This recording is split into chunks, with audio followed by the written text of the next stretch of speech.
সামাজিক যোগাযোগ মাধ্যমে স্ক্রল করতে করতে হঠাৎ চোখে পড়ে নারায়ণপুরের চরের মূর্খ তাইজুলের ভিডিও। আঞ্চলিক টানে কথা বলছেন, হাতে একটি সস্তা মাইক্রোফোন। তিনি কেবল একজন কন্টেন্ট ক্রিয়েটর নন, তিনি কুড়িগ্রামের দুর্গম চরাঞ্চলের এক নির্ভীক নাগরিক সাংবাদিক। বিস্তারিত থাকছে ডেস্ক রিপোর্টে।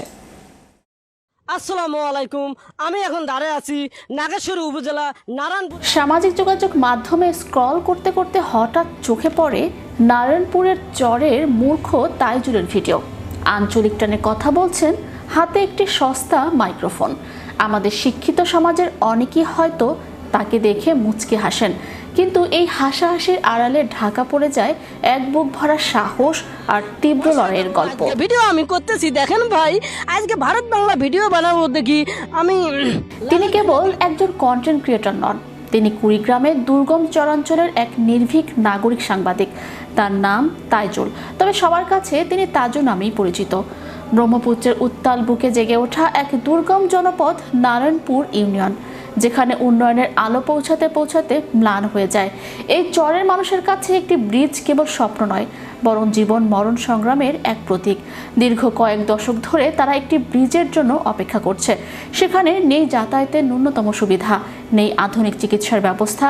একবার ভাবুন তো, কোনো মুমূর্ষু রোগী, ছোট শিশু কিংবা প্রসব বেদনায় কাতর কোনো মাকে যখন ৩-৪ ঘন্টা উত্তাল নদী পাড়ি দিয়ে হাসপাতালে নিতে হয়, সেই মুহূর্তটি কতটা ভয়াবহ।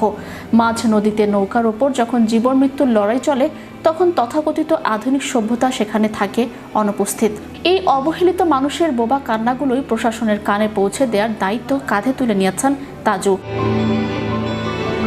তাজুর নিজের জীবনের গল্প কোনো চলচ্চিত্রের চেয়ে কম রোমাঞ্চকর বা বিষাদময় নয়। নিজের এক চিলতে ভিটে মাটি নেই, অন্যের জায়গায় কোনো মতে মাথা গোজার ঠাঁই মিলেছে। অভাবের সংসার চালাতে তাজুর মা রাস্তায় মাটি কাটার কাজ করেন। পরিবারের বড় ছেলে হিসেবে সংসারের ঘানি টানতে তাজু পাড়ি জমান ঢাকা শহরে।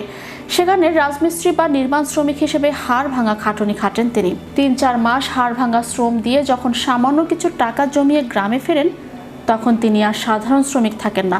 হাতে তুলে নেন নিজের মোবাইল ফোনটি। শুরু হয় তার লড়াই, এলাকার মানুষের অধিকার আদায়ের লড়াই।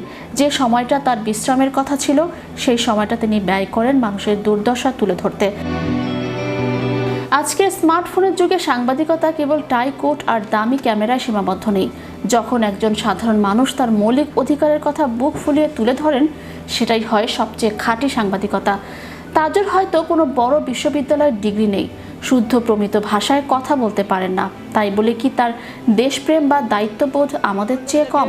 গরু এপার থেকে ওপারে ঘাস খাওয়া চ্যানেল ইউরোপ নিউজ ডেস্ক। একটি ব্রিজ না থাকাতে আমাদের এরকম দুর্ঘটনা আমাদের কাটতে হয় ভাই।